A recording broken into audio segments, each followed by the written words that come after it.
Então, pessoal, né, vamos falar aqui um pouquinho sobre o livro de Deuteronômio, né? Então, nesse livro aqui, o autor é atribuído aqui a Josué, né? Então, o texto, ora, né, você vai ler ele, você vai entender que, ora, ele está falando em primeira pessoa, que a gente entende que é Moisés ali, né? Uma espécie de diário que Moisés ele relatou, então por isso que está em primeira pessoa. E depois, né, ora está em terceira pessoa, você já vê, né, o autor ali narrando o texto.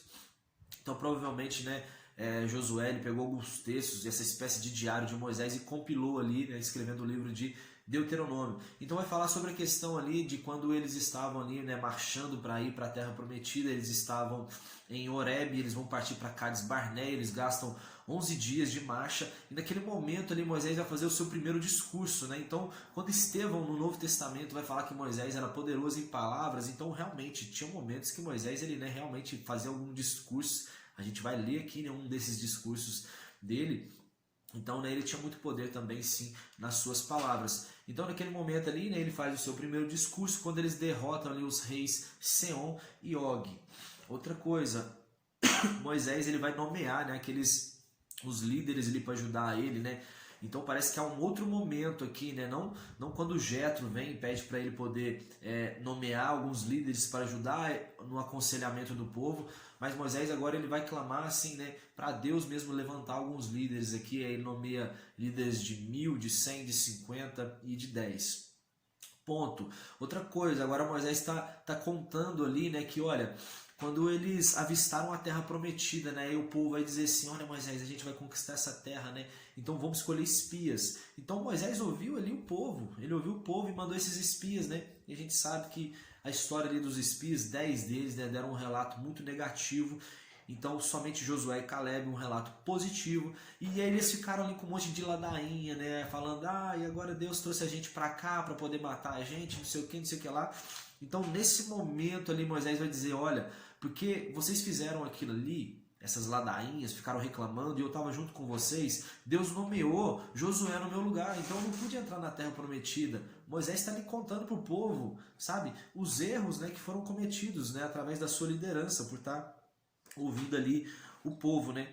E Deus ele vai pedir agora, né, para que o povo volte, né, para o Mar Vermelho, então. Só que aí o que acontece? Como o povo ele não estava querendo, eles não queriam ir guerrear, né? Então beleza, Deus falou, não, então vocês voltam então. Quem ia conquistar era só Josué e Caleb. Ponto. O que acontece? Eles resolvem então a ir para uma batalha contra os amorreus. Só que Moisés vai dizer para eles assim, olha, Deus não autorizou vocês irem, né, para essa batalha. Então eles perdem feio ali nessa batalha também, né? E mais uma vez ali o povo, eles desobedecendo a Deus. Então o que acontece? Eles voltam ali pelo Mar Vermelho, agora eles estão ali caminhando, e aí eles vão ficar quanto tempo ali? 38 anos caminhando ali em volta do mar, né, em volta ali ao redor, né, do Monte Seir. Ele vai dizer, então eles passam por esse Monte Seir, e aí a Bíblia vai relatar assim, que esse Monte Seir havia ali os descendentes de Esaú. Então Deus pede para eles não entrarem em conflito, né, com eles, porque Deus tinha dado aquela terra para eles. Então os israelitas passam por essa terra, aí eles compram água, compram comida, né, e não entram realmente em conflito com esse povo. Depois eles passam ali pelas montanhas de Ar, onde ficavam ali os moabitas, então também naquele lugar ali, Deus havia dado essa terra para os descendentes ali de Ló. E o curioso, nessas terras ali, haviam gigantes, né, que eram conhecidos ali como os... a gente viu em Gênesis, né, que tinha os nefilins. Então esses outros povos chamavam esses aqui de zanzumins, de emins, enaquins. Então eram todos, né, ali gigantes. E aí o que acontece? Eles não criaram, né, problemas, os israelitas passaram pelos descendentes de Esaú e os moabitas e foi tudo bem. Agora, ao passar ali pela terra ali do rei de Esbom, então o que acontece? Ele já causa impedimento, ele não queria deixar o povo, os israelitas atravessarem. Só que eles tinham deixado tanto os descendentes de Esaú como os moabitas passarem. Então ali eles entram em guerra ali, né? E Deus, né, dá vitória ali para os israelitas. E depois a Bíblia vai relatar também outra guerra que acontece ali contra o rei de Bazã, chamado Og, né, que era o último dos gigantes, né, das raças dos Refaíns. A Bíblia relata que esse gigante ali tinha 4 metros, né, de altura, e ele foi derrotado ali pelos israelitas. Então, nessa terra ali do rei de Bazã, o rei Og, tinha muitos ali despojos. Então eles pegaram, né, esses despojos ali dessa batalha e ficaram com algumas tribos. Então aí os israelitas já estão conquistando aqui algumas terras.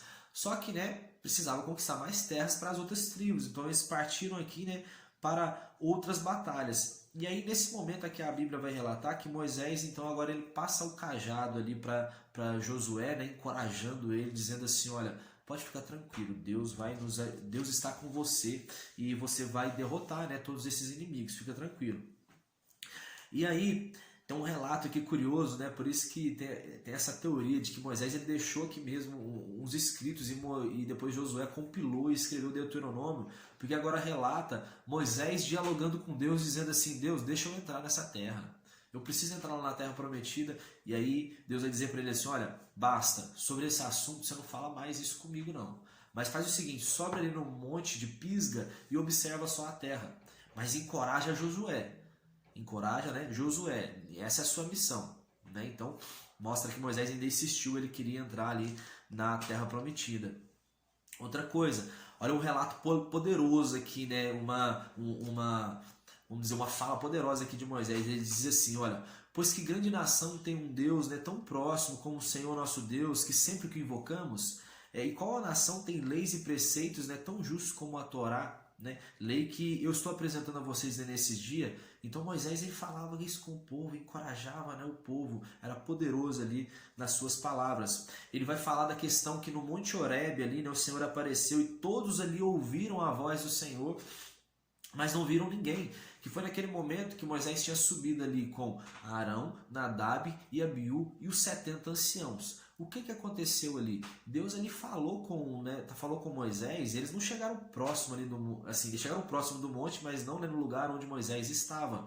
Então, naquele momento ali eles ouviram a voz do Senhor e Moisés ia falando os mandamentos, eles iam concordando, e você vai ver que em Êxodo 24:9 a Bíblia vai relatar que eles viram ao Senhor. Então assim, isso é muito poderoso. E, né, Moisés vai sempre lembrar a eles, olha, vocês estavam lá comigo, né? Deus fez ali uma aliança com vocês também. Ponto.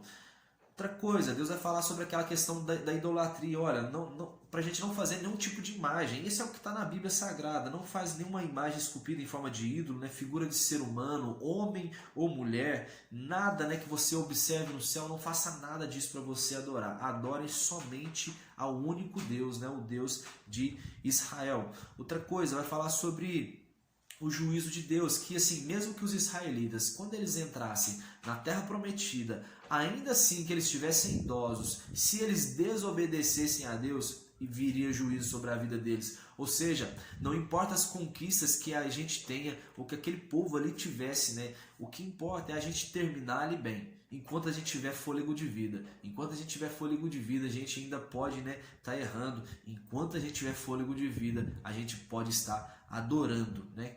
Que fica melhor. Outra coisa, Deus já vai dar uma profecia aqui dizendo que os israelitas eles iriam desviar, iam adorar outros deuses. Só que o que acontece? Quando eles buscarem ao Senhor de todo o coração, de toda a alma, de todo o entendimento, aí eles iriam encontrar o Senhor. Então realmente isso, né, depois a gente conhece as histórias, isso vai realmente acontecer. Outra coisa, Moisés vai exortar o povo, né, para eles obedecerem ali os mandamentos. Vai falar sobre as cidades refúgio, né, a qual nós já dissemos aqui também. E Deus ele fez aí que ele vai dizer mais ainda sobre a questão lá do monte, né, quando os israelitas fizeram essa aliança. Diz assim, olha, Moisés, né, fez uma aliança não somente, né, com os pais daquele povo, né, do qual ele estava falando ali, mas também fizeram aliança com eles, quando ele subiu no monte e Deus falou com eles face a face. Então Moisés naquele tempo foi o intermediador entre Deus e o povo. E o povo, olha o que Deuteronômio vai dizer, que o povo não havia, o povo, né, que no caso ali Nadab, Abiú, Arão e os 70 anciões, eles não chegaram até a presença de Deus porque eles ficaram com medo do fogo. Então, assim, eles foram convidados, pelo que dá para entender que é que eles foram convidados, só que eles não ousaram entrar ali na presença de Deus. Então, realmente, assim, havia um convite para todo mundo, mas Moisés foi aquele homem que se colocou ali como porta-voz, aquele cara que, olha, eu entrego a minha vida, né, para poder falar com Deus. Se eu tiver que morrer na presença de Deus, eu morro, e se eu tiver que morrer por vocês também, eu vou morrer. Cara, Moisés é incrível. Pronto. Outra coisa aqui que vai dizer, né, vai falar sobre a questão das... que Moisés ele vai clamar assim, ó, quem dera o povo tivesse ali um coração disposto a obedecer, né? Então ele vai dizer que aquele mandamento que a gente conhece, né, que amarás o Senhor teu Deus de toda a tua alma, todo o teu coração, todo o teu entendimento, né? E ele vai descrever também que os israelitas, eram para eles poder sempre estar falando das escrituras enquanto eles estivessem em casa, enquanto eles fossem deitar, enquanto eles se levantassem, né? Que eles colocar a palavra do Senhor, os judeus eles costumam usar, né, pequenas frases ali da Torá, da palavra do Senhor. Isso são chamados ali os filactérios, eles colocam na mão, no braço, né, na testa, e colocam também nos umbrais da casa, nos portões. É um costume que eles têm, né? E Moisés ele está dizendo isso aqui, né? No texto aqui de Deuteronômio vai falar sobre esses filactérios, né? Essas pequenas frases que eles colocam ali na testa, na mão e tudo mais. Outra coisa, né? Já quase finalizando aqui, quando eles adentrarem ali na terra, era para eles lembrarem que eles não haviam construído nada na terra onde eles tinham, né, onde eles iriam entrar, e que eles não haviam plantado nada. Então, para eles se lembrar, olha, a gente não tinha nada. Então, quando vocês tiverem algo, vocês lembrem, né, que quem deu tudo isso foi Deus. Pede para não colocar o Senhor à prova, como fizeram lá em Meribá, né? O que aconteceu em Meribá? Deus mandou Moisés falar com a rocha, olha, fala com a rocha, Moisés, que vai sair água. Moisés vai e bate ali na rocha. Então, naquele momento, os israelitas estavam clamando assim, será que o Senhor está mesmo no nosso meio? Então, né, é um lugar ali de contenda, um lugar meio de revolta, né? Esse lugar chamado Meribá. Massá e Meribá, né? Parece que são mesmo palavras ali sinônimas. Outra coisa muito interessante, quando a Bíblia vai dizer o seguinte, que quando as gerações próximas, né, dos israelitas perguntarem para ele, por que Deus deu essas leis? E aí a Bíblia vai dizer que era para eles dizerem assim, que um dia a gente foi escravo lá no Egito, né, e Deus nos libertou. Ou seja, aquelas leis elas simbolizavam isso, que um dia eles foram escravos, mas agora eles foram libertos. Então tinha um significado para isso, né, e não a lei realmente ela vai trazer salvação. Ela tinha um significado aqui, né, específico. Outra coisa, Deus vai falar que ele vai expulsar, né, aquelas nações ali que eles estão para poder adentrar, né, tomar posse ali daquelas terras. Haviam 7 nações mais poderosas do que os israelitas. Eles eram os povos, né, menores ali da terra, né, ainda que eles tivessem crescido muito ali, né, como o livro de Êxodo fala, eles eram um povo muito numeroso, mas havia ainda, né, povos bem maiores do que eles. Então Deus, pela graça, né, é que ele vai conceder aos israelitas aí, né, vitória no meio desses povos. Outra coisa, vai falar sobre a questão da obediência, que se eles obedecerem, não haverá ali estéril no meio deles, eles terão boas colheitas, né, não haverá enfermidades. Então a gente sabe que o povo ele desobedeceu, e você vai ver ali que no livro de 1 Samuel, você vai ver Ana, né, que era uma mulher que ela era estéril. Então, se não haveria mulher estéril no meio do povo, porque acaso eles obedecessem, então a gente já sabe que pela desobediência, né, então todas essas promessas aqui, elas foram realmente canceladas ali, né, para uma geração. Mas a geração que ela resolvesse consertar com Deus, Deus a abençoava. Certo? Outra coisa, vai falar aqui que Deus ele mandou cair aqui do céu o maná, né? Nesse momento é interessante porque a Bíblia vai dizer aqui nesse livro que Deus ele mandando ali o seu maná como alimento, ele estava mostrando ali para aquele povo que nem só de pão viveria o homem, mas de toda palavra que procede da boca do Senhor. Foram palavras ali, né, que Jesus usou contra Satanás ali na tentação no deserto, né? Então A primeira vez que ela foi citada foi aqui, né, quando Deus disse sobre a questão da importância ali do maná, né? Nem só de pão viveria o homem, mas de toda palavra que procede da boca do Senhor. Para fechar, né, então, Deus ele deu ali um solo, né, muito fértil ali, a terra dos israelitas, a terra prometida, era um solo muito fértil ali, né, havia muita água. Então, dentro ali das montanhas ali, havia ferro, havia cobre, ou seja, havia todo um material ali para eles poderem construir armas, né? Então, num outro tempo a gente vai ler também, né, em 1 Samuel, que vai falar que os israelitas, ali o exército de Saul, eles não tinham espadas, né? Não tinham espadas. E tem uma outra arma também que eu esqueci o nome agora, mas assim, eles tinham todo o material, né, para poder fazer ali as armas, mas eles não sabiam fazer as armas. A Bíblia diz, né, que eram os filisteus ali que eles sabiam fazer as armas. Os israelitas só tinham arados, foices, enxadas, e mesmo assim, para afiar esses instrumentos de trabalho, eles ainda tinham que ir até os filisteus. E a outra arma era uma lança, né?